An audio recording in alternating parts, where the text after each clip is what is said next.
How about some top funny anime suggestion? With the whole COVID thing right now, you could really use a good laugh. Be sure to like and subscribe, and with that, let's get straight into the video. Kicking this off, we have Kiss Him, Not Me. This show is pretty interesting. You see, our protagonist Kei Serenuma has always had two characteristics that defined her life. Being overweight, and wanting some Yuri on life, if you catch my drift. But one of those characteristics goes away as Kei loses a lot of weight fast. And wouldn't you know, it now 4 boys want to date her. But her only character pillar remains. So she keeps trying to get the boys to fall for each other instead. The title makes sense now, doesn't it? I'll leave it to your imagination as to what happens when you try to ship boys who want to sail your boat. It's gold. Number 9. Isekai Quartet. This is kind of cheating, but shush. I really didn't think I would enjoy Isekai Quartet as much as I did, as it originally seemed like a lazy cash grab. But the humor in the show is actually really good, playing off a lot of tropes of the Isekai world in general. But also playing on the respective crossover series that the cast comes from. And it's basically high budget, high quality fan fiction. As we can finally see how certain characters would interact with other household names. The episodes are short, the art style cute, and there is generally no beating around the bush here. The only fault I can find is that if you haven't watched all of the series, it features a lot of jokes around other plot points, so a few jokes might not land unless you've seen the other series. Number 8. Barakamon.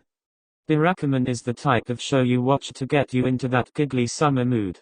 There are no real out-of-this-world tropes, twists, or plot lines.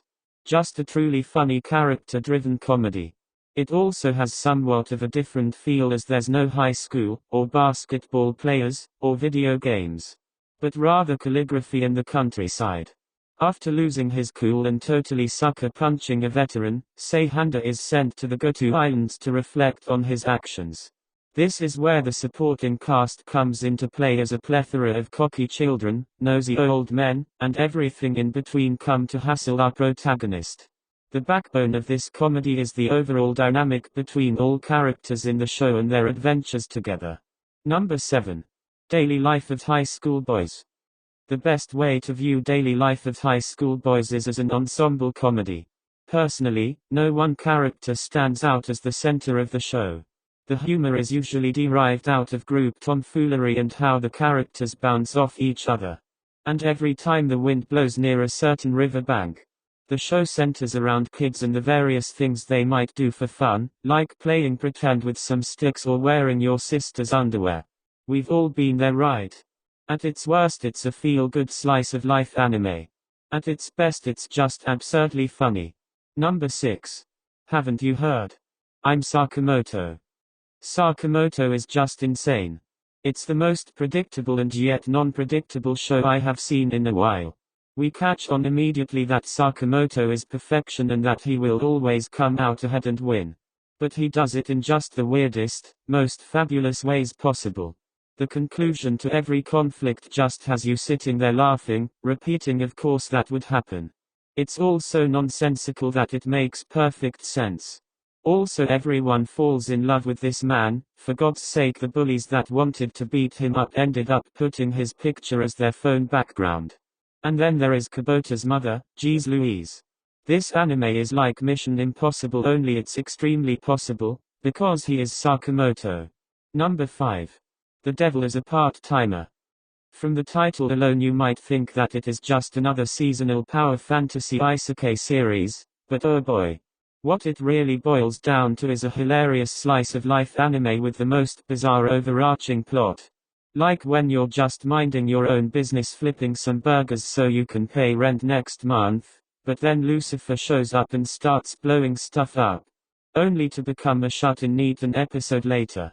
Yeah, it's really not gonna make sense till you check it out. And don't forget your arch-nemesis who really just can't figure out whether she's supposed to kill you or not, but she also works in customer service. I don't know, man, this show just got me with its concept and never let me go. Number 4. Grand Blue. I feel like in order to get the most kicks out of Grand Blue you have to be a bit tipsy. Because man, it's such a wild depiction of buddies going out for drinks, making fools out of themselves, getting into petty fights, and then doing it all again tomorrow. There's an overarching plot of our protagonist getting over his fears and learning to love diving. But I find that to be secondary to the humor. Although it does have some blue-ass water, the real gem of the show is drinking with the characters. Or watching them drink when you're sober. It's great either way. And these guys look like they were ripped straight out of Attack on Titan when they get angry, which is a plus. Number 3. The Disastrous Life of Seiki. I already knew Netflix anime could be good from Devilman Crybaby. But Seiki K made me hopeful that it can be funny as well. This is a gag anime, so the overarching plot is non-important, although there are a few multi-episode arcs. Seiki is overall a very absurd comedy. I mean, Seiki is like a nerfed state of Minecraft creative mode, so the possibilities are endless. There are a lot of little things that make me love the show.